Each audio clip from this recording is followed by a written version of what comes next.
next dream is the tragedy of the Butcher General. Everyone knows this general as the Butcher. He is strong in battle, a skilled tactician. He has mastered the techniques of turning the specifics of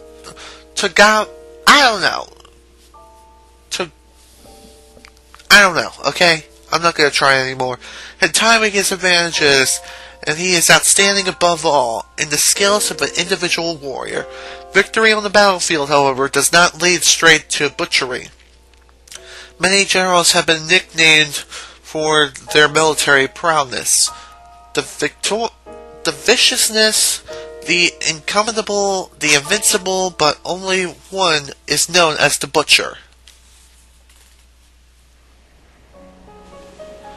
Do you know why that is, Kiam?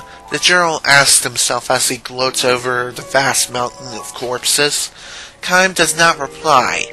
He enters the fray as a mercenary, but his exploits far outclass those of the regular troops. For the general can call a man of his presence and speaks to him face to face is apparently an honor beyond even more officers' wildest dreams. Jeez, it's already 7 o'clock already? Not just from winning battles, the general goes on. That would be too simple, just kill the enemy general. But, no. Take the big one's head and the battle's over, right? Kiam nods in silence. That is how this battle should have ended. Instead of continuing for 3 days, the enemy general proposed to surrender on the first day. He offered his head in exchange for the lives of his men and the villagers. But the Butcher rejected the offer and continued his all-out attack on an enemy that had lost the will to fight, annihilating them in the process. The last day was used to burn the forest into which the unresisting villagers have fled. The real battle doesn't end when you raise the victory song on the battlefield. If even one person survives, the seeds of hatred lives on. I'm talking about the desire for revenge. Nothing good comes from leaving that behind. You must cut the cause of future troubles at the root. This is why the troops under the general's command killed the young men in the village after they went through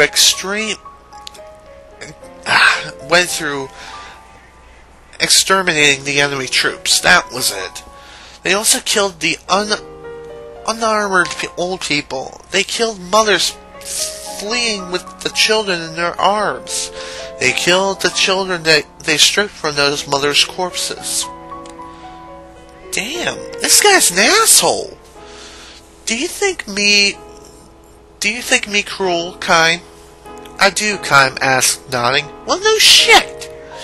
The officer gathering around the wet pail, but the Butcher himself smiled magnificently and went on. You don't do any of those things you didn't do any of those things, I gather. My job is to kill soldiers on the battlefield. My contract doesn't call for anything else. And I'm saying that is a foolish line of thinking. The soldiers you killed had brothers and children. Do you plan to go on living in fear of their revenge? That is sheer stupidity. If you wipe out the entire family, you can live without such worries, you see. The general laughs I don't know what the word is. And the surrounding officers all smile in response. Kiam, however, his expression unchanged, starts to walk away. Where are you going, Kiam? We are through talking, aren't we? My contract has ended. Never mind that, just wait. When the general says this, the several soldiers stand to block Kiam's way. Listen, Kiam. I've had reports of your performance on the front lines. What do you say to fighting under me from now on? You can exploit your martial talents to the full. I am not interested. What's that? I will never draw my sword to an unarmed opponent. The butcher is momentarily taken back. The shock written clearly on his face. You still don't understand, do you? You should try reading a little history. Oh, excuse me. You'll find the hatred only breeds more hatred. This is what inevitably brings down even the most preposterous nations and powers, which is why I make absolutely sure to sever it at the root. That was it. If you ask me, General, war and butchery are two different things. What are you? The same goes for valor and brutality. You, a loyal mercenary, dare to lecture me? Let me tell you something about hatred, too, General. It doesn't improvisate from cutting off of life. It remains in the earth, in the clouds, in the wind. I have lived my life in this belief and intended to go on doing so. You stupid! Butchery is the work of cowards. That is what I believe. Where do you get the nerve? The general glares at Kiam and his men drew their swords. At this very moment, from within the scorched forest come to the cries of the soldiers. Here are 5 of them still left. No, 6! Over there! They went that way! Distracted by the shouts, the general commands his men, hurry, capture them! Don't let even one of them get away! Hurry, hurry, you can't let them escape! The men blocking Kiam begin to fidget, and none of them think to stop him as he calmly walks away. Do you hear me? You must not let them escape! If even one of them gets away, I'll have your heads, all of you. The general calls are clearly those of a coward.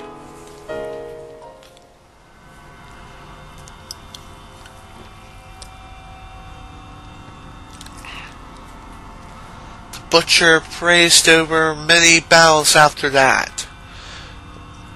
No, that was wrong. The butcher... Oh, dang it. Dang it. I didn't mean to unmute my damn headset. Stupid button. Okay, getting back to what I was saying about this entire freaking thing. The butcher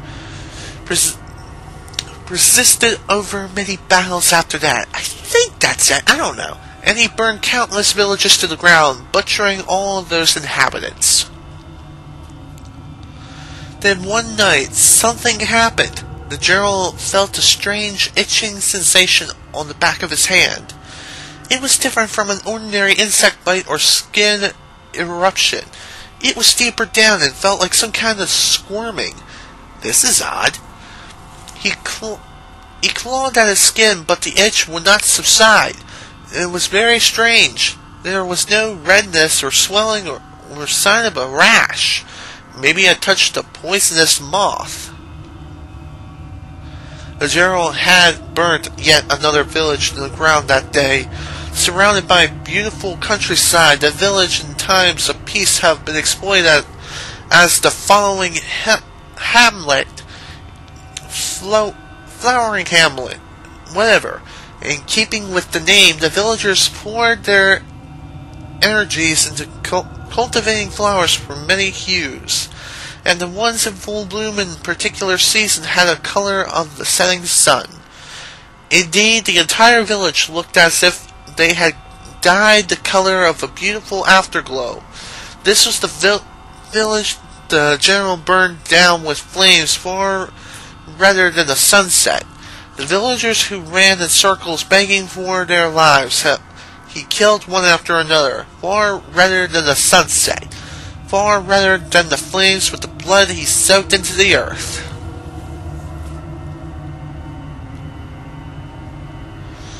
But this is how it always is. I didn't do anything special today. Shaking the hand, he refused to stop itching. The general took a swallow of liquor, and in that moment it happened. Tearing through the skin of the back of his hand, a number of small grain-like things emerged from within. No blood flowed. No pain accompanied them. Exactly the way plants sprout from the earth. No, the things that covered over the back of his hand, his very eyes, were unmistakably plant sprouts. Horrified, the general took a razor to the back of his hand and tried to shave the things off. When the blades came into contact with them, however, they gave off a sound like human moans. Sounds exactly like the moans of a human being dying in agony as his entire body is slashed by swords. Or like the moans of a person who is being burned alive. Shut up, damn you! Shut up, you hellish! Holding the razor in one hand, he shaves the other. He could not cover his ears. His body was soaked in a greasy sweat by the time he succeeds in shaving the horrible things from the back of his hand. To shave his own anger, he shouted for the men who's supposed to be guarding him. Where the hell have you been, sir? You should have came running back when you hear unusual noises coming from my tent. That is your job as my guards. The guards gave each other puzzled looks as the first replied hesitantly to the general. Forgive me, sir. We were standing just outside the entrance, but we never heard any such. The general glanced at his guards, enraged but after struggling to keep his welling anger in check, he shouted, "Never mind then, get out!" He was so upset to waste time on subordinates, whatever the hell the word is. Almost instantly, the itching attacked the back of his hand again. But this time it was not limited to his hand. His flanks, his shoulders, his buttocks, behind his knees, his whole body started to itch. Alone again, the general tore off his nightcoat and inspected his entire body in the moonlight spearing through the roof of the tent. No, that was wrong. The things were sprouting from everywhere now, and some even had leaves beginning to grow on them. The general raised a soundless scream and began wildly attacking the growths whenever he could reach them. Each one he cut from his body released a horrible moan. Horrible, horrible, horrible. His bed sheets turned green before his eyes, and soon the numberless sprouts were transformed into numberless human corpses. They covered not only his bed, but the whole earth, before they melted into darkness of night and vanished. One sleepless night followed another in endless succession. The horrible things kept sprouting from his skin, however much he cut them off. Ointments had no effect. He tried taking every poison quelling tablet he could get his hands on, but nothing worked. He could not speak of this to his subordinates. Whatever. If a rumor spread that strange plants were sprouting from the butcher's body, it would embolden his enemies and discouraging his allies. Oh man, excuse me. It would embolden his enemies and discourage his allies. One of his might even try to take his head at night. His cowardice has earned him by the name of the Butcher, and that same cowardly was turned into a general of a lonely, isolated man. He had no one he could tell about this. Each night the general would wage his lonely battle. True, perhaps it would not be called a battle precisely. The thing merely sprouted from his body and put up no resistance. While he looked to the razor to them, they would simply moan and fall away. What the general was engaged into his own was less a battle than a lonely butchery. Several more nights went by. The sprouting continued with undiminished force. The single fortune aspect, perhaps, was the thing only sprouted in place of his body where the general could reach with his razor. This could have been a curse, however. The general had no choice but to go on shaving the thing precisely because he could reach them. Precisely because he was able to perform the butchery by himself. He could not ask for help. His lonely butchery continued. His sleepless nights continued. The general's flesh wasted away. Why is this happening? The general asked himself. Why did this have to happen to me? This is a time of war. I am here on the battlefield. I have to kill the enemy in order to survive. In order to give myself future peace of mind. I have to kill them all, both armed and unarmed. It is simple common sense. The general all but spit out the words. All I have done in this sensible thing is the most sensible way. This night, again, the sprouts emerged from his body.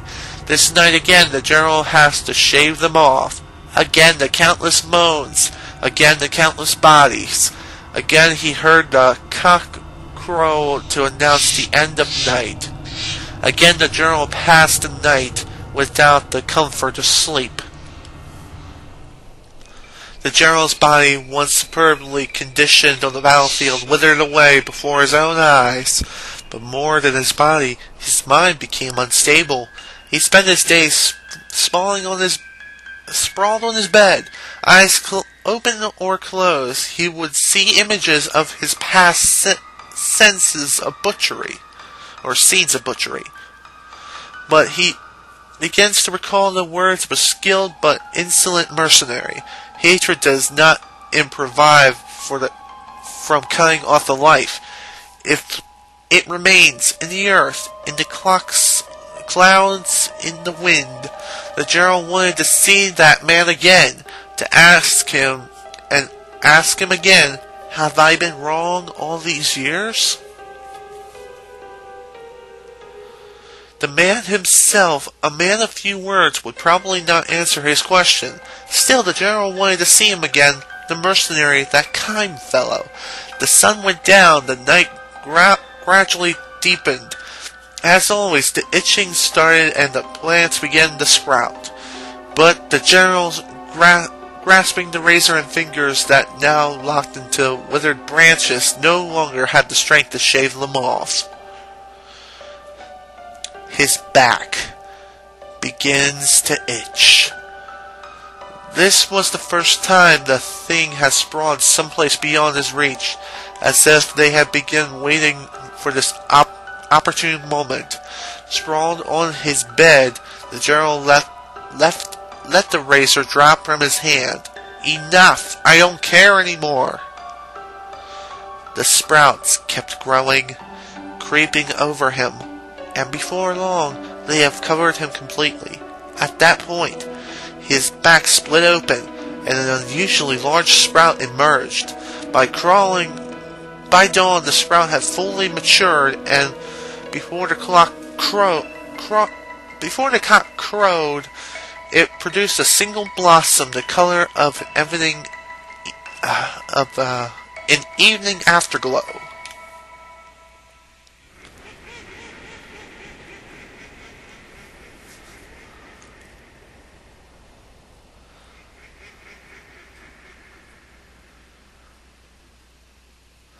Many long years have passed.